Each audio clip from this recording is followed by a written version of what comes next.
Friends, class 12th geography, इसमें अपना जो टॉपिक चल रहा है 12th नंबर का, उसी टॉपिक में हम आज जल प्रदूषण की बात करेंगे कि जल प्रदूषण क्या होता है, जल को प्रदूषित जो करते हैं, करने वाले कौन कौन से कारण हैं और किस प्रकार अपन जल को प्रदूषण से बचा सकते हैं। इन सभी के बारे में आप विस्तार से पढ़ेंगे, बड़े ध्यान से पढ़ना है इसको। तो अपन शुरू करते हैं जल प्रदूषण।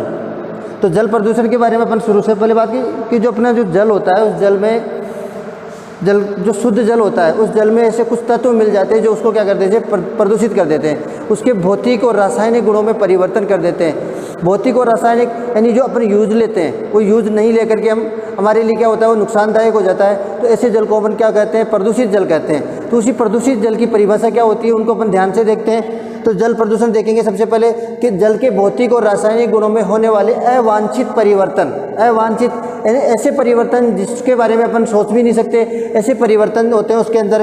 और परिवर्तन जो होते हैं, उन परिवर्तनों से मानव और समस्त जीव जो होता है, मानव और समस्त जीवों पर उसका बुरा प्रभाव देखने को मिलता है। यानी जो जल में अवांछित तत्व मिल जाते हैं और उस जल का अपन जब उपयोग करते हैं तो उससे क्या होता है, बहुत सारे बुरे प्रभाव देखने को मिलते हैं। कई बार छोटे छोटे जो जीव होते हैं वो नष्ट हो जाते हैं, मानव में कई प्रकार की बीमारियां उत्पन्न हो जाती है। तो ये सारे के सारे जो कारण हैं वो जल प्रदूषण के कारण ही होते हैं। तो ये जल प्रदूषण की परिभाषा अपन देखेंगे कि जल के भौतिक और रासायनिक गुणों में होने वाले अवांछित परिवर्तनों से मानव और समस्त जीवों पर पड़ने वाला बुरा प्रभाव, इसी को अपन जल प्रदूषण की श्रेणी में जल प्रदूषण कहते हैं।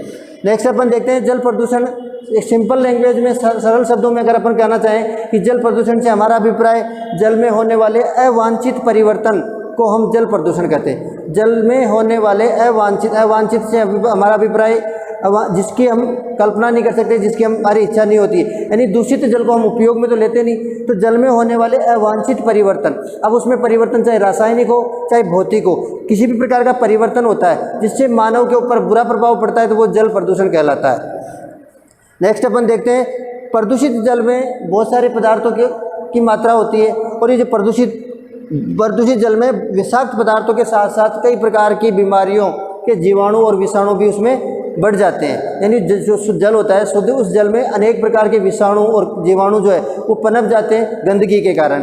गंदगी के कारण जब वो जीवाणु पनपते हैं तो उसके कारण बहुत सारे मानव में और जीवों में बहुत सारी बीमारियां उत्पन्न हो जाती है। और बीमारियां क्या होती है, मानव के लिए या अन्य समस्त जीवों के लिए बहुत ही घातक होती है। कई बार मानव और अन्य जीवों की भी उससे मृत्यु हो जाती है। तो प्रदूषित जल में विषाक्त पदार्थों के साथ कई बीमारियों के जीवाणु और विषाणु की संख्या बढ़ने के कारण जलीय जीवों की मृत्यु हो जाती है और मनुष्य में हैजा, पीलिया, पेट के अनेक प्रकार के रोग, हैजा, पीलिया, ये प्रदूषित जल से होने वाले रोग हैं जो मानव में देखने को मिलते हैं। हैजा एक ऐसी बीमारी जो जल से होती है, पीलिया हो जाता है या अनेक प्रकार की पेट की बीमारी है, पेट दर्द होने लग जाता है, तो ये कई बार गैस्ट्रिक, तो ये सब सारे के सारे जो है दूषित जल के कारण ऐसी बीमारियां जन्म लेती है। और ये बीमारियां कई बार अपने लिए इतनी घातक हो जाती है कि इसमें इंसान की मृत्यु तक हो जाती है। तो इसमें आज वर्तमान की अगर बात की जाए तो भारत जैसे विशाल देश में अपन देखें तो सबसे ज़्यादा जो बीमारियां देखने को मिलती है वो प्रदूषित जल से ही सर्वाधिक बीमारियां देखने को मिलती है। आज इतना बड़ा विशाल विकसित विकासशील राष्ट्र हमारा भारत है, इस भारत में इस दूषित जल से बहुत ज़्यादा बीमारियां उत्पन्न होती है। अब इसमें अपन बात करेंगे कि जल प्रदूषण किस प्रकार से किन किन तत्वों से फैलता है। तो जल प्रदूषण, इसमें अपन बात करें घरेलू वाहित जल। सबसे नंबर 1 घरेलू वाहित जल। अपने घर से जो गंदा जल होता है, जिस जल का अपन उपयोग लेने के बाद जो जल होता है, वो जल नाली के माध्यम से, सीवर लाइनों के माध्यम से जब बाहर जाता है तो इससे क्या होता है, जब वो जल जहाँ पर जाकर नदी नालों में मिलता है, झीलों में मिलता है, तो उस झील को, उस नदी को क्या करता है, प्रदूषित करने का कार्य करता है। तो घरेलू वाहित, घर से बहकर जाने वाले जो जल है, उस जल से भी हमारी, घर से बहकर जाने वाला जो जल है, उस जल से भी अनेक प्रकार की बीमारियां उत्पन्न होती है और वो जल को दूषित करने का काम करता है। कृषि अपशिष्ट। अब कृषि में हम कई प्रकार के रासायनिक चीज़ों का प्रयोग करते हैं जिसके कारण हमारी भूमि, और भूमि जब अपन फसल को सिंचाई के लिए, तो उससे क्या होता है, जो जल होता है वो प्रदूषित हो जाता है। प्रदूषित होने के कारण कृषि अपशिष्ट, कृषि में उपजाऊपन की क्षमता धीरे धीरे समाप्त हो जाती है। तो ये सारे के सारे जो कारण है वो जल प्रदूषण से धीरे धीरे उस जिस जगह अपन प्रदूषित जल जो होता है, रासायनिक उर्वरक मिलाने की वजह से वो जल क्या हो गया, प्रदूषित हो गया। और प्रदूषित होने के कारण वहाँ पर जो उत्पादित होने वाली जो फसलें हैं, उन फसलों पर भी उसका प्रभाव देखने को मिलता है।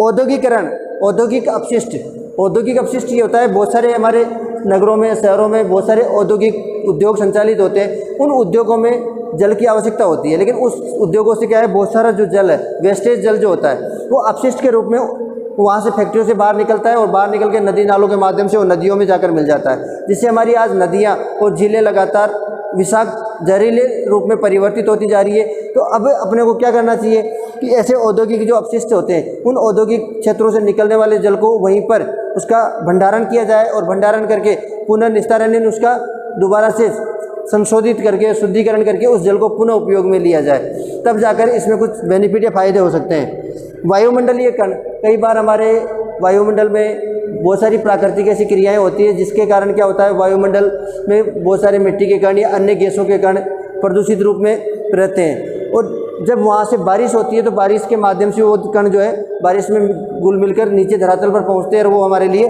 बहुत घातक होते हैं। कई बार ये चीज़ें अपन देखते हैं, जैसे अम्लीय वर्षा।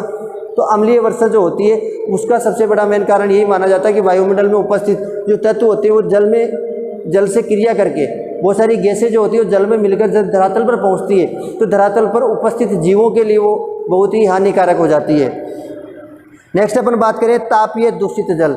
जब अपन दूषित जल, प्रदूषित जल, सूर्य के तापमान जब उसके ऊपर गिरता है तो उसके कारण क्या होता है, जलवाष्प जब ऊपर उठती है तो उस जलवाष्प भी क्या होती है, दूषित होती है आजकल। तो तापमान के कारण जो वाष्प में कन्वर्ट होता है जो जल, वो जल भी आज धीरे धीरे दूषित होता जा रहा है। खनिज तेल, बहुत सारे अपन कई जगह खनिजों का दोहन करते हैं, उन खनिजों के दोहन में भी क्या होता है, वहाँ पर आसपास के क्षेत्रों में नदियाँ होती है, उन नदियों में क्या होता है, जब उनसे अपशिष्ट निकलते हैं, वो अपशिष्टों के नदियों में गिरने से वहाँ पर नदियाँ जो है, आसपास के जो पानी के जो भंडारण क्षेत्र है वो धीरे धीरे दूषित होते जा रहे हैं। कि बहुत सारे ऐसे कारण हैं जिसकी वजह से आज हमारे जल प्रदूषण बढ़ता जा रहा है। नेक्स्ट अपन देखते हैं, आज नगरों का विकास, तीव्र औद्योगिकरण। आज जो वर्तमान में जनसंख्या लगातार बढ़ती जा रही है, तो जनसंख्या बढ़ने के कारण क्या होता है, नगरों का आकार बढ़ता जा रहा है, नगरों का विकास हो रहा है। और नगरों का विकास हो रहा है तो उसके लिए अपन क्या करते हैं, औद्योगिक की स्थापना, नए नए उद्योगों की स्थापना करते हैं। तो तीव्र नगरों का विकास, उसके साथ साथ तीव्र औद्योगिकरण की जो प्रक्रिया है, उसके कारण परमाणु के उपयोग, बहुत सारे हम क्या करते हैं, परमाणु शक्ति जो होती है, परमाणु जो अणु, बहुत सारे अणुओं को मिलाकर परमाणु, और वही परमाणु जो है अपने देश को की सुरक्षा को मद्देनजर रखते हुए हमें क्या है, कई प्रकार के प्रयोग करने पड़ते हैं। तो उन प्रयोगों से भी क्या होता है, वहाँ का आसपास का वातावरण, वहाँ का जो क्षेत्र है वो क्या होता है, दूषित होता है। तो परमाणु के उपयोग से भी जल प्रदूषण। रासायनिक पदार्थों के उपयोग से, हम रासायनिक पदार्थों का आज अधिक से अधिक मात्रा में उपयोग करने लगे। सामान्य रूप से अगर देखा जाए तो कृषि के क्षेत्र में भी रासायनिक पदार्थों का बहुत ज़्यादा उपयोग होने लगा है, जिसके कारण आज लगातार हमारा जल प्रदूषित होता जा रहा है।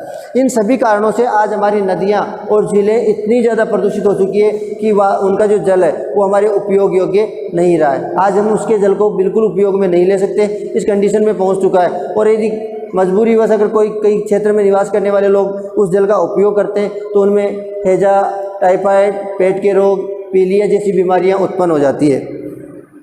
एक अनुमान, एक सर्वे हुआ था, उस सर्वे के दौरान अगर देखा जाए तो अनुमान था कि देश के 300 शहरों और नगरों से, अपने भारत की बात करें कि भारत के संदर्भ में एक अनुमान है कि 300 शहर और जो नगर है, उन शहरों नगरों से लगभग 3 से 4 हज़ार करोड़ लीटर गंदा जल नदियों और झीलों में समाहित होता है, प्रवाहित होकर के नदियों झीलों में मिल जाता है। पर डे, प्रतिदिन 3 से 4 हज़ार करोड़ लीटर जल, 300 नगरों का सर्वे किया गया। 300 नगरों से ये पता चला है कि जो बड़े बड़े नगर है उन नगरों से 3 से 4 हज़ार लीटर करोड़ लीटर जल है वो जल नदियों और झीलों में जाकर समाहित हो जाता है, जिससे अब वो नदियाँ और झीलें जो है उनका जल भी उपयोग योग्य नहीं रहा है।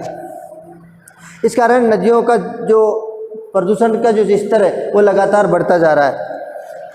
आज अपन बात करें, आज गंगा यमुना जैसी पवित्र जो नदियां हैं, उन नदियों का जल, गंगा यमुना जिसको अपन पवित्र नदी बोलते हैं, गंगा, हम सारे कामों में हम गंगा का जल उपयोग में लेते हैं और गंगा को पवित्र नदी माना गया है। लेकिन वो नदी आज इतनी ज़्यादा मात्रा में दूषित हो चुकी है कि उसके जल को उपयोग में ले पाना भी हमारे लिए बहुत ही नुकसानदायक, बहुत ही हानिकारक है। तो गंगा यमुना जैसी शुद्ध जल जो नदियाँ थी वो भी आज क्या हो गई, इतनी ज़्यादा दूषित हो चुकी है, बहुत ज़्यादा उच्च स्तर पर दूषित हो चुकी है। अब यूएनओ, यूनाइटेड नेशनल ऑर्गेनाइजेशन जो है, यूएनओ की एक रिपोर्ट के अनुसार, यूएनओ ने एक रिपोर्ट प्रस्तुत की, उस रिपोर्ट के अनुसार शुद्ध जल के अभाव में जब अपन बात करें कि यूएनओ जो होती है उसके रिपोर्ट के अनुसार शुद्ध जल के अभाव में और डायरिया एक बीमारी होती है, और ये बीमारी दूषित जल जो होता है, प्रदूषित जो जल है उससे ये बीमारी उत्पन्न होती है। तो दूषित जल की अगर बात करें, दूषित जल और डायरिया जैसी बीमारियां जो है उनके कारण विश्व में प्रतिदिन ये बताया जाता है यूएनओ की रिपोर्ट के अनुसार कि 2300 लोग प्रतिदिन दूषित जल और डायरिया नामक बीमारी के कारण क्या होते हैं, मृत्यु को प्राप्त हो जाते हैं। पर डे 2300 व्यक्ति क्या होते हैं, मौत की ग्रास बन जाते हैं, मौत के यानी प्रत्येक पर दिन का अगर रिपोर्ट निकाली जाए, अब इसके अकॉर्डिंग अगर साल का अपन सालाना निकाल के देखते हैं तो पर डे 2300 लोग, तो विश्व का आकलन है ये, यूएनओ जो है उसके द्वारा ये आकलन किया गया है कि प्रतिदिन दूषित जल और डायरिया नामक बीमारी के कारण 2300 लोग एक दिन में मारे जाते हैं। अगर पिछले 30 से 40 वर्षों की अगर बात की जाए, ज़्यादा समय नहीं, पिछले 30 से 40 वर्षों के अंतर्गत आज हमारे जल के दूषित होने के कारण हमारे समुद्रों में रहने वाले जो जीव है उनकी 40% जो है जनसंख्या जो है, जीवों की 40% आबादी कम हो चुकी है। यानी जो हमारे टोटल जीव थे वो जीवों में से बहुत सारे जीव आज नष्ट हो चुके हैं, 40% से भी ज़्यादा, यानी 60% जीव हमारे पास। और धीरे धीरे अगर ये प्रदूषण का स्तर ऐसे ही बढ़ता रहा तो आने वाले समय में जो छोटे छोटे जीव है ये जीव और नष्ट हो जाएंगे, और आने वाले समय में इनको बचाने के लिए, प्रकृति को बचाने के लिए हमें जल प्रदूषण को नियंत्रित करना होगा। एक अनुमान, एक उदाहरण, एग्जाम्पल के तौर पर अपन देखें कि कानपुर जो शहर है उत्तर प्रदेश का, वो चमड़े के लिए काफ़ी प्रसिद्ध है। चमड़े के रूप में चमड़े का परिशोधन, यानी चमड़ा ज़्यादा उत्पादित, चमड़े के बहुत सारे कारखाने स्थापित है, तो वहाँ से निकलती है यमुना नदी। उस यमुना नदी में इस चमड़े का क्या किया जाता है, परिशोधन किया जाता है। पास में ही होने के कारण तो यमुना के किनारे पर चमड़े का परिशोधन शालाएँ वहाँ पर स्थापित कर रखी है। अब जब चमड़े का परिशोधन किया जाता है तो चमड़े से निकल कर जाने वाला जो जल होता है वो वापस यमुना नदी में मिलता है, और यमुना नदी का जल आज इतनी ज़्यादा मात्रा में, एक उच्चतम स्तर पर इतना ज़्यादा दूषित हो चुका है कि कहीं भी हम उसका उपयोग नहीं कर सकते। तो ये तो हमारे जल प्रदूषण, किस प्रकार से जल प्रदूषण होता है, किन किन कारणों से जल प्रदूषण होता है, ये सारी चीज़ें अपन इसमें देख रहे हैं। अब अपने लास्ट में जो देखते हैं कि जल प्रदूषण को हम कैसे नियंत्रित कर सकते हैं, यानी जो जल प्रदूषण हो रहा है उस जल प्रदूषण को अपन कैसे रोक सकते हैं। तो जल प्रदूषण बचाव के उपायों के बारे में देखते हैं। सबसे पहले कि शहरों से निकलने वाला जो जल होता है, शहरों में, अब शहरों से कौन सा जल जो हम उपयोग में लेते हैं, वो जल जैसे मल और जल, दो चीज़ होती है कि एक तो सामान्य जल जो अपन प्रयोग में लेते हैं, और एक अपन टॉयलेट के माध्यम से, बाथरूम के माध्यम से जो जल बाहर की तरफ निकल कर जाता है, तो वो जल कहीं ना कहीं क्या होता है, सीवरों के माध्यम से कई ऐसे स्थानों पर जाके मिलता है, नदियों में जाकर मिलता है, वहाँ के क्षेत्र को, वहाँ के जल को क्या करता है, दूषित करता है। तो अपने को क्या करना है, ये जल और मल का जो निस्तारण सीवर लाइनों के माध्यम से एक जगह उसका स्टोरेज करके उसका शुद्धिकरण, उसका उपचार करना जरूरी है। उस जल को अन्य स्थानों पर, अन्य नदियों में नहीं मिलने दिया जाए। तो पहला उपयोग ये है कि जल और मल के निस्तारण हेतु सीवर शोधनशालाओं का उपयोग करना हमारे लिए आवश्यक है। दूसरा अपन बात करें कि आज हमारे रासायनिक कृषि के उपयोग लगातार बढ़ते जा रहे हैं। हम हर प्रकार से कृषि के अंदर रासायनिक चीज़ों का प्रयोग ज़्यादा से ज़्यादा उत्पादन प्राप्त करने के लिए हम रासायनिक चीज़ों का उपयोग करते हैं। तो रासायनिक चीज़ों के उपयोग को छोड़ करके हमें जैविक चीज़ों की ओर लौटना होगा, तभी जाकर हमारे जल प्रदूषित जो जल है उसका स्तर धीरे धीरे घटेगा। आज मानव के अंतर्गत भी लगातार जल प्रदूषण के कारण, रासायनिक चीज़ों के उपयोग के कारण बीमारियां बढ़ती जा रही है। तो इन चीज़ों को रोकने के लिए इन जैविक खेती की ओर अपने को लौटना पड़ेगा, रासायनिक खेती को अपने को छोड़ करके जैविक खेती अपनानी पड़ेगी। तीसरा अपन महत्वपूर्ण कारण माने कि औद्योगिक फैक्ट्रियों से बहुत सारा जल जो है वो सीवर लाइनों के माध्यम से निकल करके बाहर की तरफ झीलों तालाबों को गंदा करता है, प्रदूषित करता है। तो ऐसी जो फैक्ट्रियाँ हैं उसके ऊपर हालांकि सरकार ने बहुत हद तक इनके ऊपर नियंत्रण लगाने का प्रयास किया है, और ऐसे उद्योगों के ऊपर कई बार बैन भी लगाया उनको कि आपके पास से निकलने वाला जो प्रदूषित जल है उस प्रदूषित जल के लिए आपको एक शोधन संयंत्र स्थापित करना होगा, और उस जल का पुनः उपयोग आपको करना होगा। जो अपशिष्ट जो कचरा निकलता है उस कचरे को वहीं पर आपको नष्ट करना पड़ेगा, यानी उद्योगों से जो जल निकलता है उस जल को आगे नहीं जाने देकर वहीं पर स्टोर किया जाता है। तो आज ये लगभग सरकार द्वारा प्रयास किया जा रहा है, लेकिन हर स्तर पर यह प्रयास आवश्यक है कि औद्योगिक फैक्ट्रियों से निकलने वाले जल का उपचार कर पुनः उसका प्रयोग किया जाए। नेक्स्ट अपन बात करें कि मृत पशुओं या अन्य जो भी अपन देखते हैं, चाहे मानव हो या अन्य जीव हो, तो उसके जो शव होते हैं उन शवों को अपन नदियों में बहा देते हैं। तो नदियों में बहाने के कारण नदियों का जल हम कहीं ना कहीं किसी न किसी रूप में हम प्रयोग में लेते हैं, तो वो जल इतना दूषित हो चुका है कि प्रयोग में नहीं ले। तो ये जो मृत पशुओं का या अन्य जीवों का जो शव है, इन शवों को नदियों में नहीं बहाकर अन्य तरीकों से उनको नष्ट किया जाए और उसके लिए इलेक्ट्रॉनिक तरीके अपनाए जाए और इलेक्ट्रॉनिक तरीकों के माध्यम से उनके शवों को नष्ट किया जाए ताकि हमारा जल प्रदूषित ना हो। तो ये तो हमारे लिए महत्वपूर्ण जल प्रदूषण को रोकने के उपाय है। अब एक भारत सरकार द्वारा एक प्रोजेक्ट गंगा नदी के लिए चलाया गया है, यानी जो अपनी गंगा नदी इतनी ज़्यादा प्रदूषित हो चुकी है उसके लिए भारत सरकार ने एक प्रोजेक्ट चलाया है जिसका नाम है 300 नमामि गंगे प्रोजेक्ट। 300 नमामि गंगे प्रोजेक्ट इसका इसलिए रखा गया है कि गंगा नदी के किनारे पर 300 स्थानों पर यह प्रोजेक्ट एक साथ शुरू किया गया था। एक स्थान पर नहीं होकर 300 स्थानों पर एक ही दिन में एक ही साथ इसको प्रारंभ किया गया था और ये 7 जुलाई 2016 को देश भर में 300 स्थानों पर, यानी गंगा नदी के किनारे वाले 300 ऐसे क्षेत्र जो ज़्यादा प्रदूषित थे उन क्षेत्रों में इस प्रोजेक्ट को एक साथ लॉन्च किया गया ताकि उसके आसपास वाले जो क्षेत्र है गंगा नदी की सफाई, उसमें जो अपशिष्ट पड़े हुए उन अपशिष्टों को निकाल करके गंगा नदी की सफाई से संबंधित ये प्रोजेक्ट लॉन्च किया गया था, जिसमें नदियों के घाटों का निर्माण, नदी के किनारे पर वृक्षारोपण करके हम जल को प्रदूषित होने से बचा सकते हैं और जल में मिलने वाली जो अपशिष्ट है उन अपशिष्टों का निस्तारण करके हमारे सबसे अच्छा तरीका है कि नदियों तक हम अपने अपशिष्टों को, कचरे को, गंदगी को नहीं पहुंचने दें, जिससे क्या होगा हमारी नदियां, हमारी झीलें, हमारे तालाब क्या है सुरक्षित रहेंगे और उनका जो जल है वो मानव के उपयोग के लिए सुरक्षित बचा रहेगा। आज वर्तमान में आधुनिकीकरण, अभी सबसे ज़्यादा अगर जल को प्रदूषित होने से बचाना है तो उसके लिए अपने को सबसे ज़्यादा जो आवश्यकता है वो वनों की आवश्यकता है, यानी वनस्पति का ज़्यादा से ज़्यादा प्रयोग किया जाए। हर जगह पर अपने को वनस्पति का विकास करना होगा।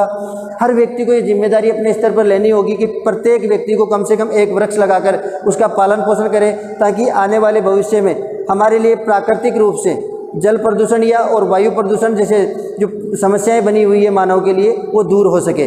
और ये आज हमारा टॉपिक था जल प्रदूषण। नेक्स्ट में अपन ध्वनि प्रदूषण है, अम्लीय वर्षा है, इनके बारे में और पढ़ेंगे। तो ये छोटे छोटे टॉपिक इसलिए आपको दिए जा रहे हैं ताकि आप ध्यान से इनको समझ सके और ध्यान से पढ़ करके आपको इसके नोट्स तैयार करने हैं। नमस्कार।